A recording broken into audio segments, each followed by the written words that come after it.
Buenas noches, ¿cómo están? Vamos con los fríos navideños, ¿sí? Afuera está riquísimo, aquí igual el viento. Bueno, importante es que estamos acá juntos para estudiar la palabra de Dios y en el libro de Jeremías, ahí vamos a seguir nuestro estudio en el libro de Jeremías, en el capítulo 39 del libro de Jeremías. Ahí vamos a retomar esta noche nuestro estudio del libro de Jeremías. Vamos a, vamos a orar y también vamos a orar por Elías, no el profeta. Ya está aquí. Todo bien. Vamos a orar de todas maneras. Oremos. Señor, te damos gracias esta noche por este tiempo. Oramos. Te pedimos, Señor, y que tú nos hables por tu palabra.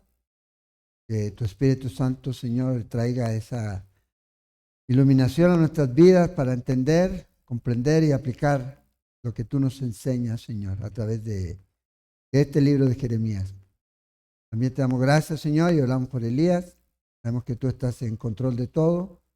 Oramos para que se recupere rápidamente, Señor, y gracias te damos. En el nombre de Jesús. Amén. Amén.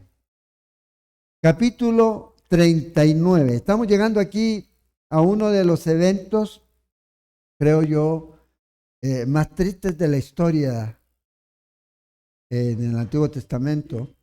Todavía falta, obviamente, más dolor, más sufrimiento que va a venir hacia la nación de Israel. Pero aquí, lo que vamos a mirar aquí es la caída de Jerusalén a manos de Babilonia.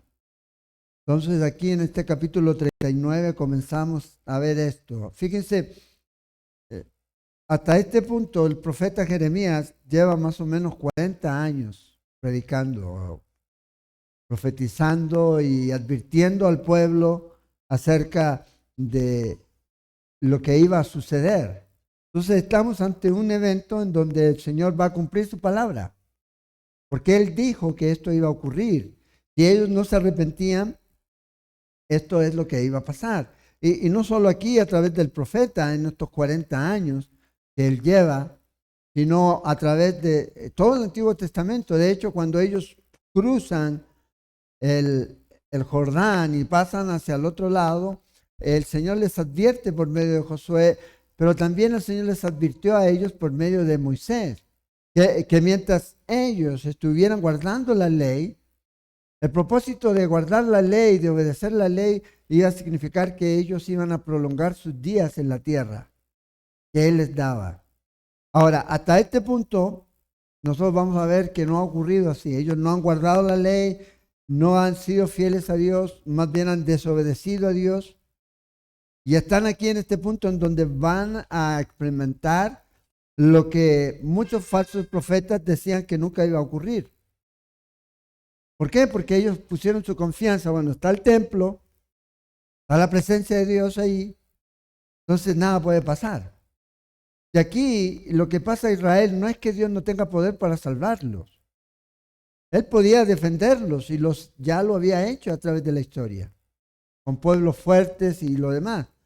Pero aquí lo que pasó fue que el pueblo de Israel desobedeció a Dios. Y como Dios cumple su promesa, cumple su palabra, Él dijo, si ustedes hacen eso, bueno, los voy a dejar. Ya no va a estar la protección de Dios. Entonces, al no estar la protección de Dios, esto es lo que pasa. El pueblo de Israel va a ser llevado cautivo. Entonces, fíjense aquí en este capítulo 39, vamos a dividirlo en tres partes. La primera parte son los versículos del 1 al 3 y luego del 8 al 10. Ahí lo que vamos a ver es la caída de Jerusalén. Luego vamos a retomar versículos 4 al 7, donde vamos a ver el fracaso de este rey Sedequías, el último rey, el rey 21 de la línea del rey David, el último rey.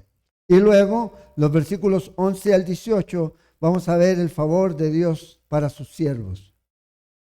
Dios se encarga de cuidar a aquellos que son fieles a Él. Él se encarga de cuidarlo. Y esto es lo que vamos a mirar aquí. Entonces, dice, vamos a leer ahí, versículo 1, comienza a relatarnos y darnos la fecha del asedio que comienza a tener Jerusalén. Dice, en el 9º año de Sedequías, rey de Judá, en el mes 10º, vino Nabucodonosor, rey de Babilonia, con todo su ejército contra Jerusalén y la sitiaron. Entonces aquí comienza a relatarnos y nos dice que en el año 9º de este rey, aproximadamente esto debe ser entre el 558 más o menos. En enero del 558 comienza este asedio aquí. Ya hay otras versiones que si usted lee, por ejemplo, Nuevas Traducciones Vivientes, le dan el dato, 15 de enero del 558, por decir algo. Pero este es el tiempo en el que están aquí. Ahora, si usted quiere anotar, si está anotando y quiere revisar y recibir más información sobre este evento, lo puede mirar en capítulo 25 de Segunda de Reyes y el capítulo 36 de Segunda de Crónicas. Y luego también lo vamos a mirar cuando lleguemos ahí al capítulo 52. Recuerden, Jeremías no está en un orden estrictamente cronológico, sino que fue acomodado de alguna manera para que pudieran estos eventos ir dando un relato y lo que va a ocurrir y lo que va a pasar en medio de todo esto. Ahora, aquí Jeremías comienza a darnos este dato. En el capítulo 52, en el verso 6, nos dice que el hambre fue tan grande al 9º día, se acabó el pan, se acabó todo. Ya, muchas de las personas ya empezaron a morir por inhalación, no había comida. Llegaron a un punto terrible, producto de la desobediencia. Acuérdense, el asedio era poner ahí a los ejércitos y no dejar entrar ni salir nada de la ciudad. Y atacarla y molestarla hasta que se cansaran. Y esto es lo que está pasando aquí. Entonces viene el rey de Babilonia, ¿ya? Obviamente no estaba ahí Nabucodonosor. Nabucodonosor estaba a 240 kilómetros, vamos a ver eso. ¿Ya? Pero era como si él viniera. Él envió a todo su ejército con todo su jefe. Entonces aquí está cumpliéndose lo que los falsos profetas decían que nunca se iba a cumplir. Dios permitiendo que viniera un pueblo pagano a ser el instrumento de juicio para el pueblo de Dios. Y Dios ocupa a veces paganos para traer juicio. Y este es el caso para la nación de Israel. En este punto en la historia. En el libro de Ezequiel, Ezequiel también anota la fecha. Recuerden, Ezequiel ya estaba en Babilonia. Vamos a ver que hubo 3 incursiones de este rey, en donde en cada una de ellas lleva un grupo. Y esta es la última. Esta es la última incursión en donde derriban los muros y queman el templo. Queman el templo y queman la ciudad. Ahí en Ezequiel, el profeta Ezequiel vino a mí. Recuerden, Ezequiel ya está en Babilonia. ¿Quién más estaba ya en Babilonia? Daniel. Ya estaba en Babilonia. Y una cosa interesante que vamos a leer aquí, y es una pregunta, cuando usted lee este capítulo, bueno, ¿cómo Nabucodonosor supo de Jeremías? ¿Cómo este hombre pagano supo de Jeremías? Bueno, hay 2 formas potenciales, o 2 personas potenciales que pudieron haber informado, pero también vemos cuando el libro de Daniel escribe, dice que Dios mismo le habló a Nabucodonosor, le mostró los tiempos. Pero aquí está este Ezequiel, y esto es lo que escribe en el capítulo 24 de Ezequiel, versículo 1. Vino a mí palabra de Jehová en el año 9, en el mes 10, a los 10 días del mes, diciendo: hijo de hombre, escribe la fecha de este día. El rey de Babilonia puso sitio a Jerusalén este mismo día. Aquí está el cumplimiento exacto, tanto por Jeremías como por Ezequiel. Luego dice en el versículo 2, aquí es cuando entran. Dice: y el 10º año de Sedequías, el último año, en el mes cuarto, a los 9 días del mes, se abrió brecha en el muro de la ciudad. Aquí entraron. Después de 18 meses, o más de 18 meses de sitio, entran aquí y ya comienzan a hacer brecha. Entonces, esto más o menos viene a ser en julio del 586. Entran ellos. Y no van a entrar todavía a quemar todo, pero ya van a entrar, van a introducir y van a quedar y van a traspasar uno de los muros. Y luego, un mes después, van a venir y van a destruir todo. Van a quemar todo ahí. Entonces, 18 meses ellos estuvieron asediando la ciudad. 18 meses el pueblo de Israel los tuvo ahí, y en 18 meses vieron todo el ejército, escucharon al profeta, escucharon a Jeremías, y le creyeron a los falsos y no le creyeron a Jeremías. Y aquí ahora se está cumpliendo todo lo que el Señor había dicho por medio del profeta Jeremías. Recuerden, la Escritura dice que Dios no va a dejar caer en la tierra ninguna de las palabras que Él ha dicho por sus profetas sin que se cumpla. Y esto es lo que está ocurriendo aquí. Jeremías no tenía que decir: ay, pero va a pasar y no sé qué. No, esto es lo que Dios dijo y confío en que esto va a pasar. ¿Cuándo va a pasar? Bueno, en algún momento. Pero va a ocurrir. ¿Y cómo va a ocurrir? Y esto es importante, literalmente. La profecía se cumple literal. Aquí no hay simbolismo, aquí no se está refiriendo a algo diferente que no sea el rechazo de Israel a Dios y la conquista de los babilónicos, la destrucción de la ciudad, la destrucción del templo. La primera vez que Nabucodonosor vino en el 606 a.C., es la primera vez ahí, y se llevó a un grupo de élite de la clase alta, la clase popó de Israel se la llevó. Entre ellos era Daniel. Daniel era uno de los príncipes. Y otro de los que se llevó, ¿se acuerdan? Los amigos de Daniel. Entonces, este es en la primera parte, Daniel 1:1. Pueden verlo ahí. También en Reyes, Primera de Reyes o Segunda de Reyes, capítulo 24. El siguiente ocurre en el 598. Aquí. ¿Y qué ocurre en esta incursión? Es cuando este rey Joaquín, junto a otros miembros de la familia de Ezequiel, fueron llevados cautivos. Fueron llevados cautivos. Segunda de Crónicas, en capítulo 36, y también en Segunda de Reyes, capítulo 24 y 25. Aquí ya es el final. O sea, algunos hablan de 3 años en realidad de asedio, que este pueblo fue asediado. Judá está viviendo sus últimos días con un descendiente de David sentado en el trono, que en realidad lo puso Nabucodonosor. Acuérdense que él quitó al otro y puso a Sedequías. Y la promesa que Sedequías le hizo a Nabucodonosor era que él se iba a mantener fiel. Se iba a mantener fiel. Entonces en el 586 se destruye todo. Queda todo en ruinas. Y luego usted tiene que ir en el tiempo hasta el libro de Esdras, Nehemías, en el 516, 515, cuando se comienza otra vez a reconstruir el templo. Cuando el templo comienza a levantarse de nuevo. Entonces ellos entraron, y fíjense aquí, versículo 3, entraron todos los príncipes del rey de Babilonia y acamparon a la puerta de en medio. ¿Ya? Y aquí da los nombres: Nergal, Sarezer, Samgar, Nebo, Sarsekim, el Rapsaris, Nergal, Sarezer, el Radmac, como de estos de reyes y cosas raras, aquí estos nombres, dice todos los demás príncipes del rey de Babilonia, como el universo Marvel, aquí los nombres Ranzán, Ramban, Ranzín.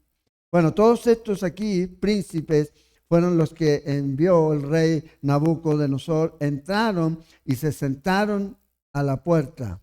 Ahora, con eso están mostrando que ellos tienen el control. Porque el lugar de la puerta era el lugar de autoridad. El lugar de la puerta era el lugar donde se hacía juicio. Donde se sentaban ahí todos los asuntos, los ancianos para tratar todos los asuntos. Ahí llegaba la gente.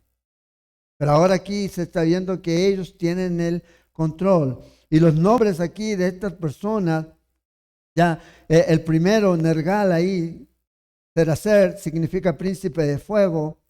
Y algunos hablan de que este fue uno de los sucesores de la descendencia de Nabucodonosor. Después está el otro, el Samgar Nebo, espada de Nebo, ya un hombre importante, uno de los generales del rey importante.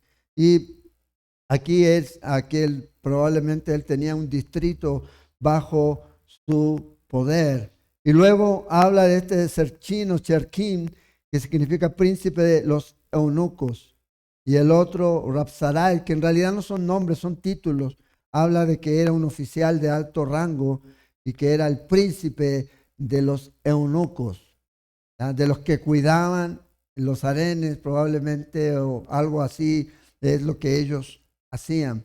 Y también se menciona un nombre, un título que es Radmac.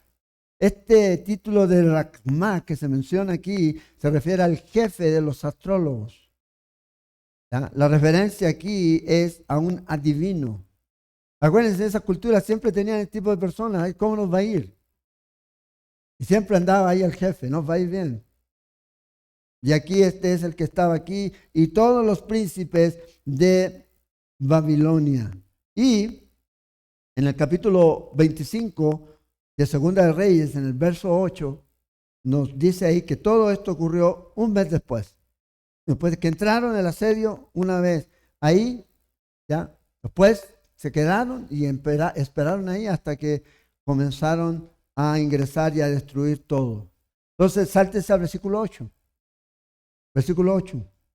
Y los caldeos pusieron fuego a la casa del rey y a la casa del pueblo. ¿Cuál es la casa del pueblo? El templo. Porque ahí es donde se suponía que se reunía el pueblo.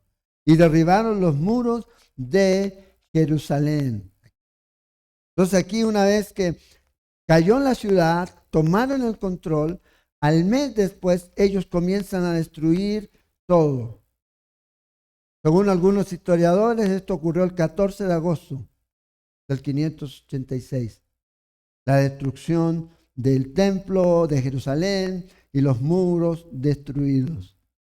La razón, y obviamente tiene mucho simbolismo el hecho de destruir los muros, porque una ciudad sin muros era una ciudad indefensa. Indefensa, ya no había defensa. Ellos destruyeron la ciudad, destruyeron los muros, que obviamente nunca se iban a volver a levantar. 100 años después se van a volver a levantar con Nehemías. Con Nehemías. Pero mientras, todo esto iba a estar derribado aquí. En el verso 13 del capítulo 52 de Jeremías, dice ahí claramente que se quemó la casa de Jehová. O sea, la casa del pueblo, la casa de Jehová, la casa del rey y todas las casas de Jerusalén. Dice ahí que se destruyeron con fuego todos los grandes edificios. El versículo 9 dice, y el resto del pueblo que había quedado en la ciudad y a los que habían adherido a él, en todo el resto del pueblo que había quedado, Nabuzaradán, capitán de la guardia, los transportó a Babilonia. Entonces este capitán, este jefe, este general, se llevó un remanente cautivo a Babilonia aquí. Pero no a todos. ¿Quiénes son los que van a quedar aquí en esta ciudad? Van a ser las personas pobres.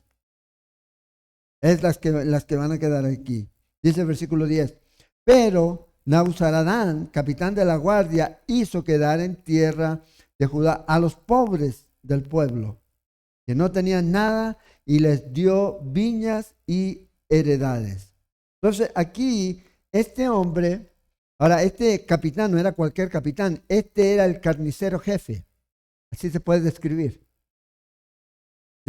O sea, Nabucodonosor, mátalo, no pensaba, pin, se muere. A este es al que envió. El principal verdugo era este hombre, y a este hombre lo mandó y lo llevó que fuera allá y se llevara un montón de gente cautiva. Entonces, vemos aquí cómo este tiempo en el cual ellos pensaron que nunca iba a ocurrir. ¿Por qué? Porque ellos ya habían perdido su relación con Dios. Todo era una relación, obviamente, totalmente lejos de lo que el Señor quería. Todo lo que ellos hacían, todo lo que ellos estaban haciendo en cuanto a la ley y eso, no tenían su corazón ahí. No había nada de realidad, no había nada de espiritualidad. Formas, era todo lo que había. Y cumplían. Y como ellos pensaron que el templo estaba ahí, que el arca podía estar ahí y todo lo demás, dijeron, nunca vamos a ser destruidos. Y como siempre nos faltan estos falsos profetas, que les decían, no va a pasar.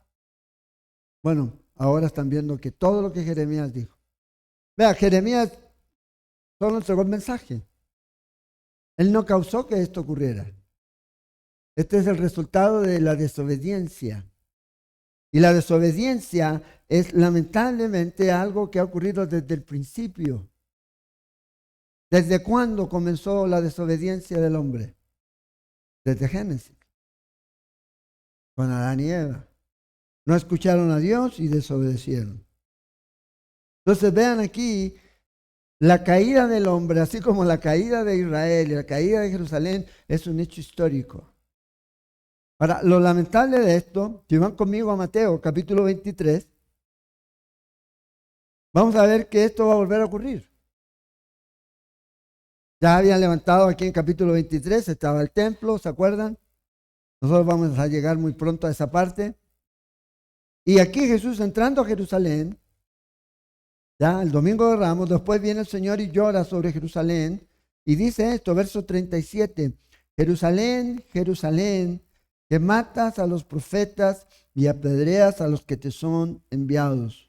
¿Cuántas veces quise juntar a tus hijos como la gallina junta a sus polluelos debajo de las alas y no quisiste?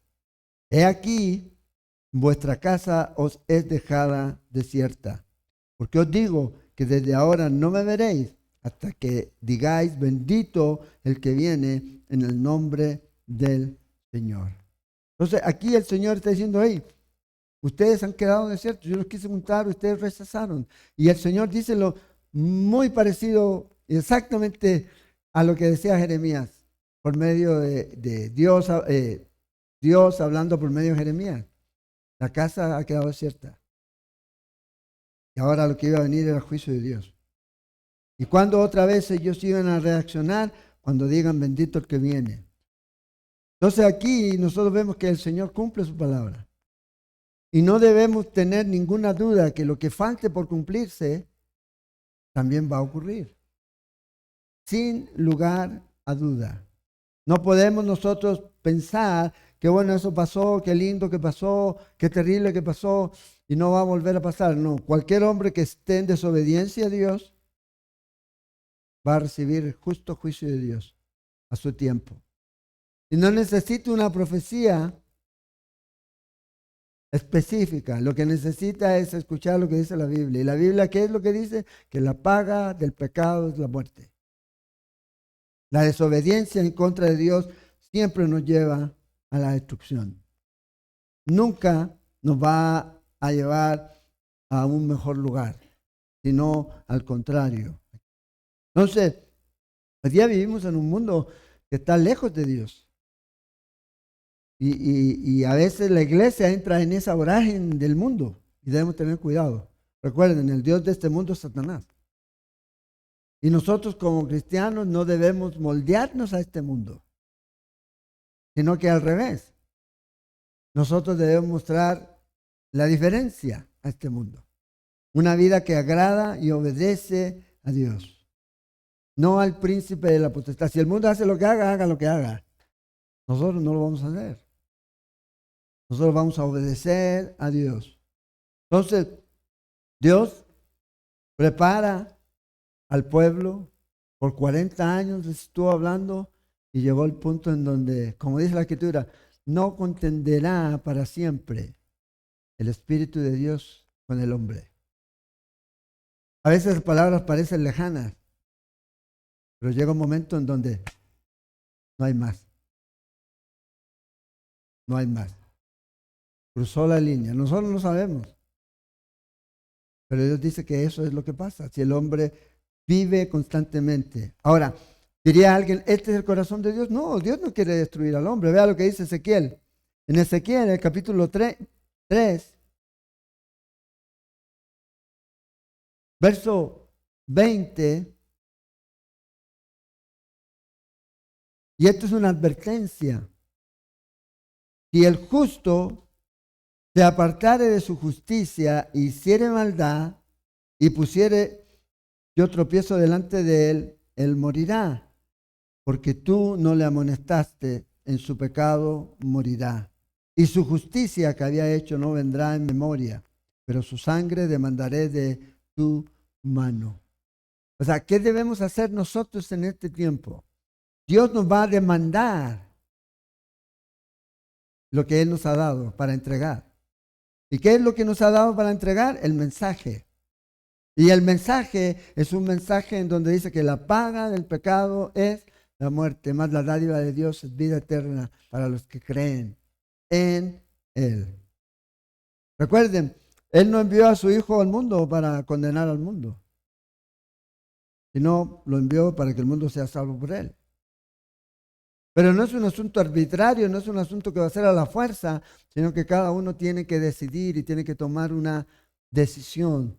Pero también nosotros tenemos una responsabilidad de entregar el mensaje a la gente y vivir nuestra vida como debió haberla vivido Israel. ¿Qué se pedía de Israel? Que fuera luz al mundo, a las naciones. Eso era. ¿Lo hizo? No. Más bien las naciones la contaminaron. La contaminaron. Y ellos desobedecieron a Dios. Entonces, 40 años se proclamó la caída de Jerusalén. Es como decir ahora, el Señor viene. ¿Hace cuántos años usted escucha eso? Depende de la edad que tenga, ¿verdad? Va a ocurrir, va a ocurrir. En algún momento va a ocurrir. Y el problema es que cuando esto ocurra, va obviamente a traer juicio a muchos que no hicieron caso. No, no va a ocurrir. ¿Cómo va a venir en Navidad? No puede venir en Navidad el Señor. En la fiesta, tengo que comprar, tengo que hacer esto, vivir mi vida. Imagínense. Entonces el Señor puede venir con estos vientos alisios. Nos vamos con el Señor. Volvamos ahí al versículo 4 ahora. ¿Qué pasó con este rey Sedequías? Ya Israel cayó y ahora vea lo que el comentario aquí es como un comentario. ¿Qué estaba ocurriendo con la realeza? Versículo 4 dice, y viéndolo Sedequías, rey de Judá, y todos los hombres de guerra huyeron, ¿ya? Y salieron de noche de la ciudad por el camino del huerto del rey, por la puerta entre los dos muros. Y salió el rey por el camino del Araba. Entonces, ¿qué está pasando aquí? Sedequías pensó en su mente que él podía escapar del juicio de Dios. Porque 2 veces ya él fue a Jeremías y Jeremías le dijo, esto es lo que va a pasar. Tú vas al rey, vas a ver al rey, pero no vas a ver Babilonia. Y Dios va a traer juicio y vas a ir encadenado a Babilonia. Dijo, no, yo me escapo. A veces la gente piensa que huyendo, arrancando, de una iglesia arrancando, no va a pasar nada. Error. Error. Lo que más necesitamos es obviamente acercarnos a Dios. Y esta gente lo que hace es salir. Fíjense aquí, ellos salen por este lugar, ya por el camino, y va huyendo por ahí, por el estanque de Siloé, a través de la puerta que estaba ahí, de una fuente, y va al valle de Cedrón y trata de huir. Pero no contaba con la astucia de que los soldados babilónicos estaban por todas partes. Y lo siguieron y lo encontraron. Y vamos a ver aquí lo que va a ocurrir. Pero el ejército, versículo 5. Pero el ejército de los caldeos los siguió. Recuerden, los caldeos o los babilónicos, hablando lo mismo, en este punto de la historia son el instrumento de Dios para juicio. Entonces Dios usa a estas personas para que sean ese instrumento de juicio. Ellos van a cumplir todo lo que Jeremías le dijo. Y no es, voy a hacer lo que Jeremías dijo. Ellos no sabían lo que Jeremías había dicho. Probablemente. Exactamente, no lo sabían. Y vea lo que ocurre aquí. Y alcanzaron a Sedequías en los llanos de Jericó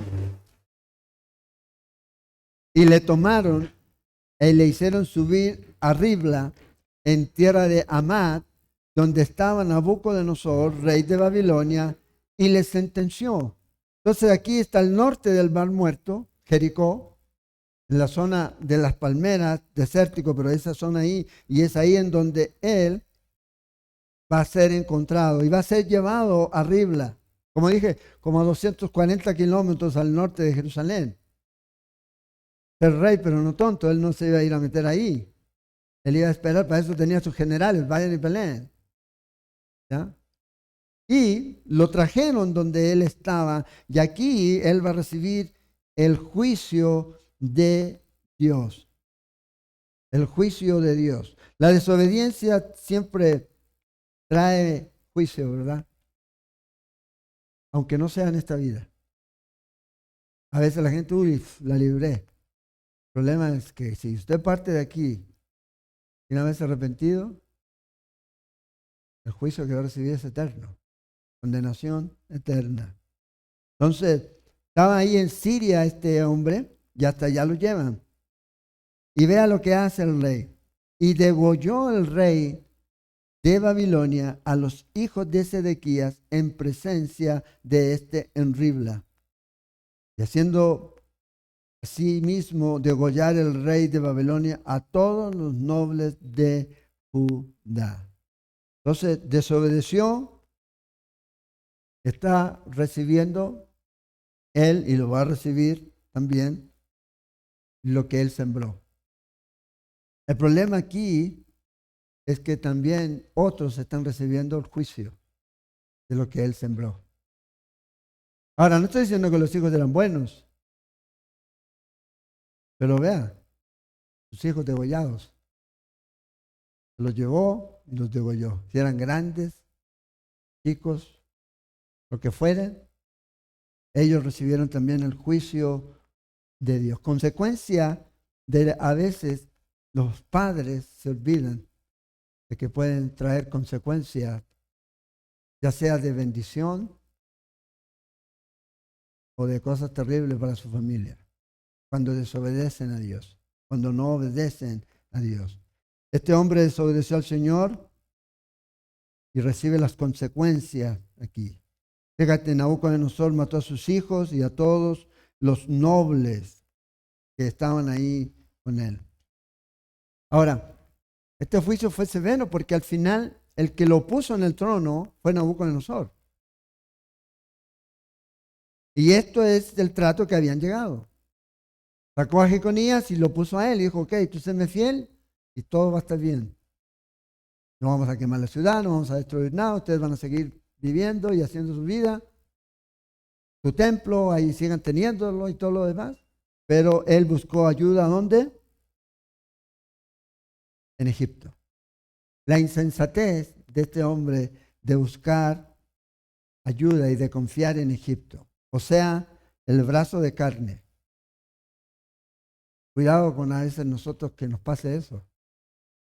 La insensatez a veces de buscar la ayuda en el mundo, cuando realmente debemos venir a Dios. Y el buscar ayuda en Egipto y el confiar en Egipto le costó caro, muy, muy caro. Y vea lo que dice el versículo 7. Y sacó los ojos del rey Sedequías. Esta es la segunda persona que leemos que se le saca los ojos, ¿verdad? ¿Se acuerdan de uno? Y también era judío. Y era juez. Y debía haber estado obedeciendo al Señor. Y se había dedicado al Señor. Y desobedeció a Dios. Recibió el juicio de Dios. Y no solo eso, dice que lo aprisionó con grillos. Hay otra versión que dice que lo aprisionó con grillos o cadenas de bronce. El bronce en la Biblia siempre representa juicio. Juicio. Y esto es lo que él está recibiendo aquí. Tremendo castigo. Ahora, este castigo no era nada nuevo. Ya en la tabla de Hammurabi hablaba acerca de este tipo de castigo. Pero imagínese usted, la última cosa que usted va a ver es a sus hijos ser degollados. Es lo que va a quedar en su memoria. No va a haber nada más. No importa lo que usted haya visto antes. Eso es lo último que ve. Y esto es lo último que él va a ver y esto lo va a mantener hasta que muera. Hasta que muera. Y va a ir a Babilonia y no va a haber nada de Babilonia. Entonces, el juicio de Dios. Dos cosas se cumplieron aquí en esto que estamos leyendo. Primero, Dios le había dicho por Jeremías a este rey, vas a ver a Nabucodonosor cara a cara. ¿Qué está pasando aquí? Lo está viendo cara a cara. Eso está en el capítulo 32. Y lo segundo es que iba a ser llevado cautivo a Babilonia y allá iba a morir. Y eso es lo que está ocurriendo aquí, en el capítulo 34 de Jeremías, es cuando el Señor le dice a ellos. Entonces, lamentablemente, el hombre es necio, duro de servir, no quiere obedecer a Dios. Y esto es lo que pasa, no solo porque él es judío, a todos nosotros nos puede pasar. Estaba leyendo un artículo de alguien antisemita que decía, ve, los judíos son los padres de la pornografía. Pero eso le pasa a cualquiera, puede ser palestino, puede ser árabe, puede ser... Eso es la naturaleza pecaminosa, la naturaleza caída. Y la naturaleza caída no es mejor, depende de la etnia que sea. Es igual. Ahora hay algunos que pueden tener más revelación de Dios, sí, mayor juicio. Puede ser. Pero el juicio de Dios viene independientemente de donde sea. Y aquí este hombre conocía, Dios le habló directamente por medio del profeta, o sea, mayor luz, más se demanda. Y si usted ha sido expuesto a la palabra de Dios, entonces, y si las personas han sido expuestas a la palabra de Dios y siguen viviendo su vida, entonces, ¿cuál va a ser el resultado? Bueno, el resultado va a ser siempre el mismo. Intentas hacer lo mismo siempre. No va a variar. Si intenta desobedecer y sigue desobedeciendo a Dios, no espera otra cosa que el justo juicio de Dios. La disciplina de Dios. Ahora, si va conmigo por un momento ahí a Segunda de Crónicas, veamos algunas cositas aquí de este rey, Sedequías. Capítulo 36 de Segunda de Crónicas, versículo 11 al 13. Vea qué interesante, nos dice aquí, de 21 años era Sedequías cuando comenzó a reinar y 11 años reinó en Jerusalén. Entonces, cuando él asciende aquí al trono, era joven. Reinó 11 años en Jerusalén. 21 años tenía. Más 21 son 30 y qué?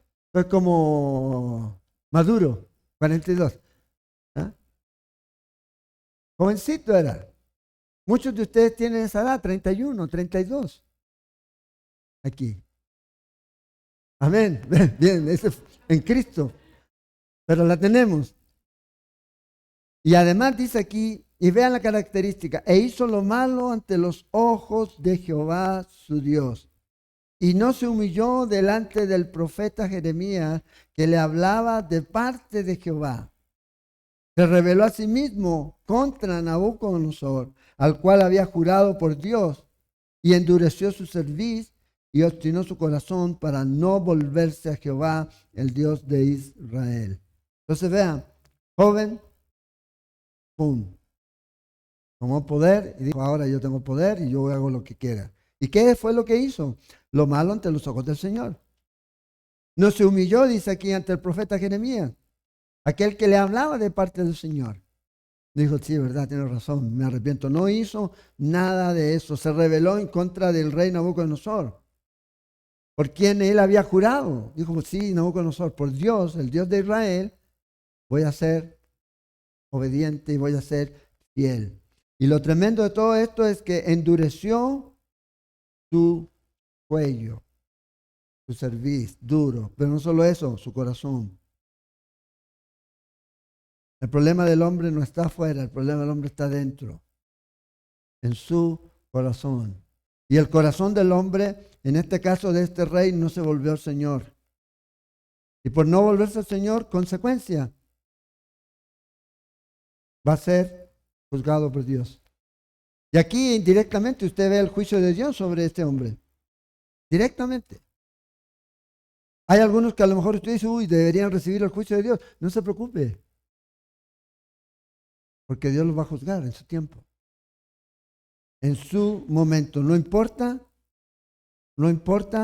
lo que pase, pero un día va a traer juicio conforme a justicia y no conforme a ley.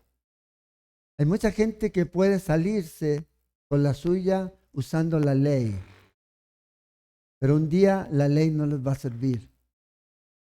La justicia de Dios, que ve todo, Dios ve todo, va a juzgar a este mundo, a todos aquellos que desobedecen a Dios. Entonces Dios trae juicio. Recuerden a Noé, Dios usó a Noé, trajo juicio. Dios usó a la Amalecita para matar a Saúl. Dios usó a los filisteos para traer juicio también contra la nación. Entonces, a su tiempo, Dios va a traer juicio. Y esto es lo que está ocurriendo. Terminemos. Vamos al versículo 11 aquí. Dios, y vean ustedes aquí que en este mismo capítulo hay juicio, pero también hay gracia.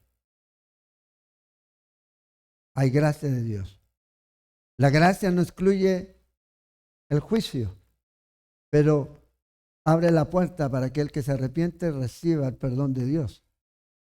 Si no lo recibe, bueno, ahí va. El profeta Jeremías aquí es tratado como un amigo. ¿Ya? Y fíjese, versículo 11. Y Nabucodonosor había ordenado a Nabuzaradán. ¿Se acuerdan quién era Nabuzaradán?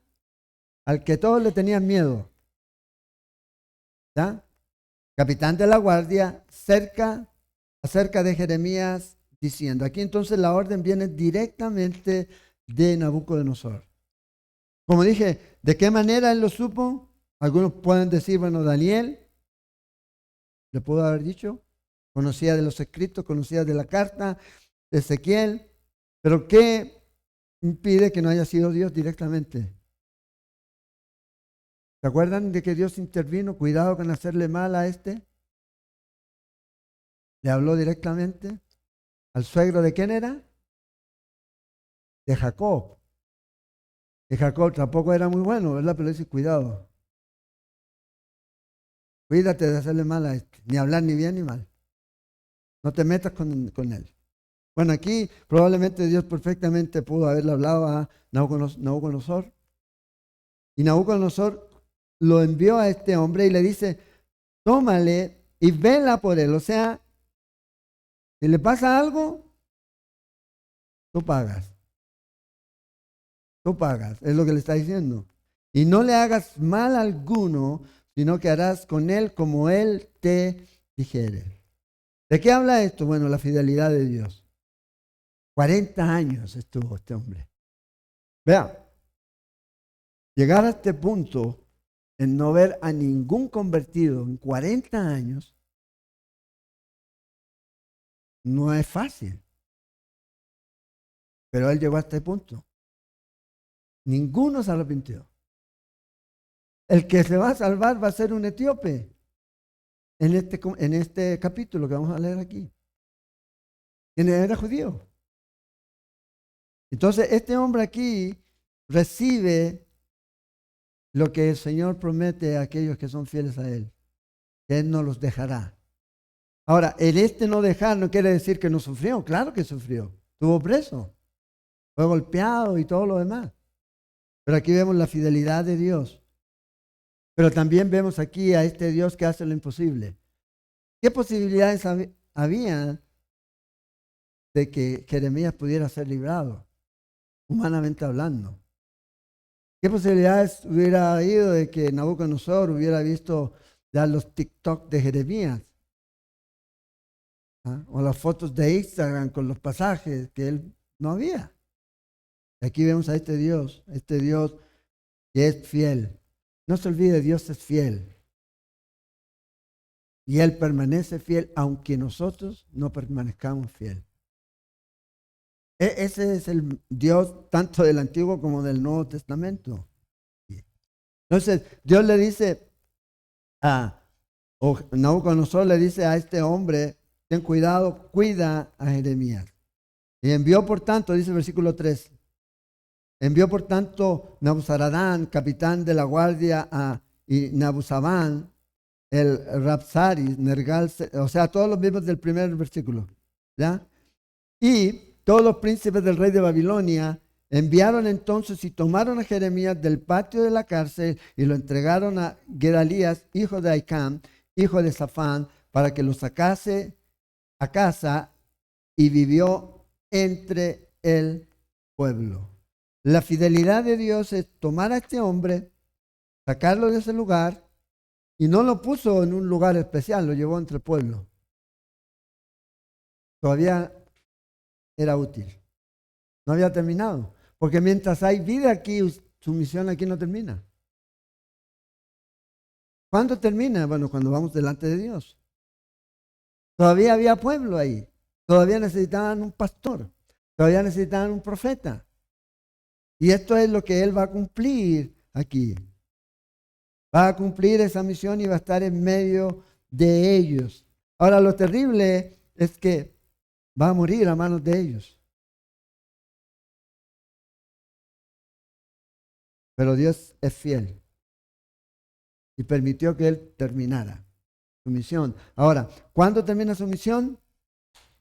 Cuando Dios dice, ok, ya sea que por muerte natural o por el rapto en el caso de nosotros, en el caso de Él fue muerto, dice en Egipto, por su mismo pueblo.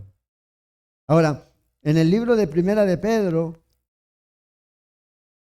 en el capítulo 4, en el verso 19, dice esto. Yo creo que esto es lo que hizo este hombre. De modo que los que padecen según la voluntad de Dios, ¿qué estaba padeciendo Jeremías? Según la voluntad de Dios. Porque está obedeciendo a Dios.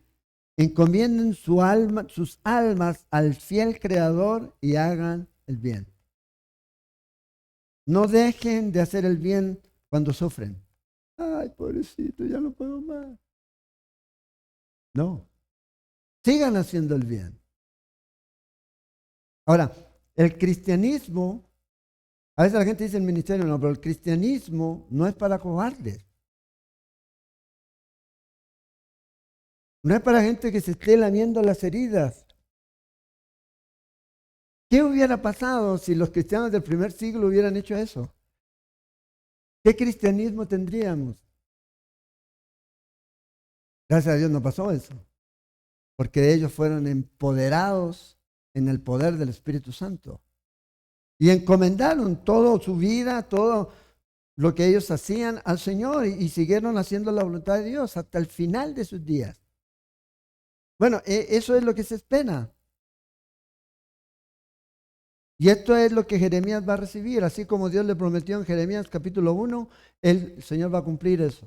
Tú habla y vas a llegar al final de tu ministerio. El final de tu ministerio no es cuando diga el hombre, es cuando Dios dice. Ese es el final. Y cuando Dios dice es porque ya no hay más oxígeno ni palpitar de corazón. Cuando vamos a la presencia de Dios. Ahora, dice aquí, y este es interesante, el versículo 15 al 18, vemos a este eunuco etíope. Fíjate, dice, y había venido palabra de Jehová a Jeremías estando preso, o sea, antes, en el patio de la cárcel, diciendo, o sea, aquí el Señor está preparando a Jeremías para que entregue este mensaje a este hombre. Acuérdense, no está en orden cronológico, pero sí nos está llenando espacios de situaciones que ocurren para que cuando las leamos podamos entender por qué este etíope fue salvado y no los demás. Ve y habla a Ebed Melech, Ebed Melech, este es el nombre del etíope, diciendo, así ha dicho Jehová de los ejércitos, Dios de Israel. Y ve aquí, este es interesante lo que dice aquí. He aquí yo traigo mis palabras sobre esta ciudad para mal. O sea, todo lo que el Señor había hablado por Jeremías, no para bien. Y sucederá esto en aquel día en presencia tuya. O sea, Dios le dice a este hombre, viene la instrucción y tú lo vas a ver. ¿Y qué va a pasar conmigo? ¿Se preguntaría usted? ¿Qué va a pasar conmigo? Entonces, se cumplió todo aquí. Dos cosas este hombre necesitaba saber. Una, que las palabras sobre la ciudad, sobre lo que el Señor había dicho, se iban a cumplir. No eran palabras de bien, sino para mal. Juicio de Dios. Y que sus propios ojos iban a ver todo esto. Entonces, vea lo que dice ahora. Pero, claro, pero al él quedó así como, me van a matar. Si yo estoy parte de aquí, soy un siervo de estos reyes. Soy un esclavo de estos. Era un etíope. Pero en aquel día yo te libraré, dice Jehová. Y eso yo creo que... Y a nosotros nos da eso. Porque esa promesa es para nosotros. Cuando llegue el día malo, usted no va a estar solo. Pero entramos en pánico, colapso. Tengo que hacer, no sé qué hacer. Tengo que producir. ¿Y qué se vuelve ese producir? Una bolsa rota. Nunca es suficiente. Pero Dios dice, hey, tranquilo, haz tu parte y deja lo imposible a mí. Y esto es lo que el Señor le está diciendo a este hombre. Ahora, algo que él no esperaría. Dice que iba a ser entregado en manos de aquellos a quienes tú temes. Pero el Señor lo va a librar. ¿Por qué razón? ¿Cuál era lo particular de este hombre? Fíjense versículo 18. Porque ciertamente te libraré y no caerás a espada, sino que tu vida te será por botín, porque tuviste confianza en mí, dice Jehová. Ahora, nosotros valoramos más las cosas que la vida. Queremos tener cosas. Cuando debemos agradecer al Señor por la vida que tenemos. Porque podemos respirar. Que tenemos la posibilidad de llevar el mensaje a otros. Pero no, la gente siempre quiere, el Señor, dame más, dame. No, tu vida va a ser tu botín. ¿Te vas a salvar? No te voy a dar un penthouse, no te voy a dar un camellos Ben, no. Tu vida.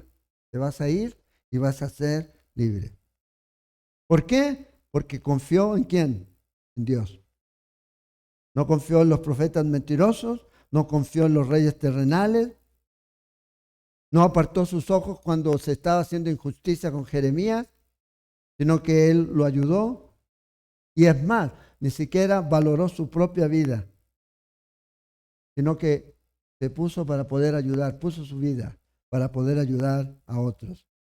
El nombre Abed-Melech significa siervo del rey. Estas son las características de los siervos del rey. ¿Pero de cuál rey? De nuestro Señor. Hombres que no escuchan falsos profetas, hombres que no se someten a los reyes terrenales que los llevan a irse en contra de Dios, hombres que no apartan su vista de la injusticia, hombres que ponen su vida para ayudar a otros. Estos son los siervos de Dios. Y esto es lo que este hombre recibe de parte de Dios. No morirá. Lo mismo le pasó a Daniel. ¿Qué hizo Daniel? En Daniel 6 confió en Dios. Pusieron una ley absurda, como muchas veces, no se reúnan, no oren, no junten. Él dijo, no, ventana abierta. Oró y ¿a dónde cayó? Al foso de los leones. ¿Y qué hizo Dios? Dice que Dios cerró la boca de ellos. Y Dios lo exaltó a este hombre, con 86 años ya ahí. O sea, llevaba prácticamente toda su vida en cautiverio, en Babilonia. Sí, siendo y cumpliendo las funciones, pero no a su tierra. Pero siguió obedeciendo a Dios. O sea, las circunstancias, el lugar geográfico no deben cambiar nuestra actitud del corazón. Y nuestra actitud de corazón siempre debe ser en obediencia a Dios. No importa lo que venga, no importa lo que pase, yo confío en el Señor. Fíjense, este hombre se fue contracorriente. Confiar en el Señor, confiar en las palabras del Señor en ese tiempo no era popular. ¿Hoy día acaso lo es? En España dicen que el cristianismo es el obstáculo para que el progresismo avance. Y lo dicen abiertamente en la televisión. Y en otros lugares están diciendo lo mismo. No es popular y este hombre aún así se mantuvo firme. Un hombre que estaba expuesto a las burlas. Un hombre que vio que la mayor parte de la gente le dio la espalda a Dios. Y él siguió firme en el Señor. Y hoy día vivimos en una sociedad que está así. Entonces la pregunta es si nosotros vamos a ser Ebemelec, siervos del Señor. Y si somos siervos del Rey, sepa que el Señor sabe librar a los suyos y cuidarlos. Cuidarlos. Entonces, termina aquí este capítulo. Destrucción de la ciudad, del templo, la dinastía del rey se vino abajo. Ya no va a haber más rey en Jerusalén por mucho tiempo. Y ya no va a haber un lugar de culto. ¿Por qué? Porque desobedecieron a Dios. Pero aún así, Dios es fiel a su promesa. ¿Qué les prometió? Capítulo 25. Y los traeré de vuelta. Y esto es literal, lo otro también. Y eso se cumplió. Esdras, justo el 71, al año 71 comenzaron a volver. A construir primero que todo el templo. Y se demoraron hasta que lo terminaron. Claro, el templo no tenía la gloria del primero, pero iba a ser más grande que el primero. ¿Sabe por qué? Porque Dios mismo iba a caminar por ahí. Jesús, Dios hecho hombre. Hoy alguien más grande que el templo está aquí, dijo Jesús. Y era Él. Entonces, Dios cumple sus promesas. Dios cumple su palabra. ¿Y qué Él nos ha dicho a nosotros? Confiad, yo he vencido al mundo. ¿Vamos a tener tribulaciones? Sí. ¿Vamos a tener problemas? Sí, pero confiad. Él es fiel. y justo para darnos lo que cada uno de nosotros necesita, no lo que nos gustaría, pero lo que ocupa. Que nada de este mundo nos quite la vista de nuestro Señor Jesucristo. Y en estas fechas es muy fácil desenfocarse, salir a gastarse el aguinaldo, a Econo, por lo que me han contado. Es fácil desenfocarse en las cosas de este mundo. Y no digo que eso, pero enfóquese. Su prioridad es lo espiritual. Su prioridad es el Señor. Descanse en el Señor. Si Dios es fiel y ha sido fiel con estos hombres, ¿por qué dudamos de que puede ser? Voy a ayudarle a Dios. Y usamos el famoso pasaje bíblico, ayúdate que yo te ayudaré. Sabemos que eso no está en la Biblia. Pero ahí queremos. Confiemos en el Señor. No estoy diciendo que no hagamos lo que nos corresponde hacer, pero cuidado con estar haciendo más por agradar al mundo y obedecer a Dios. El enfoque es el Señor. Entonces, termina esta historia aquí. Va a continuar otra vez, va a volver a tocar la Jeremías. Pero aquí es, imagínense. Y van a pasar varios años sin templo. Y después va a volver a caerse el templo y van a pasar más de 2000 años. Todavía están sin templo por su desobediencia a Dios. Pero Dios les dijo, pero el día que me reconozcan como Señor, que digan bendito el que viene, es porque el Señor va a tratar otra vez con Israel. No todavía, pero lo va a hacer. Hay esperanza para ellos, así como hay esperanza para cualquiera que está aquí en este mundo, que no conoce del Señor, y que usted lleve el mensaje. Este es el mensaje. Sin pesebre no hay cruz. Sin cruz no hay tumba vacía.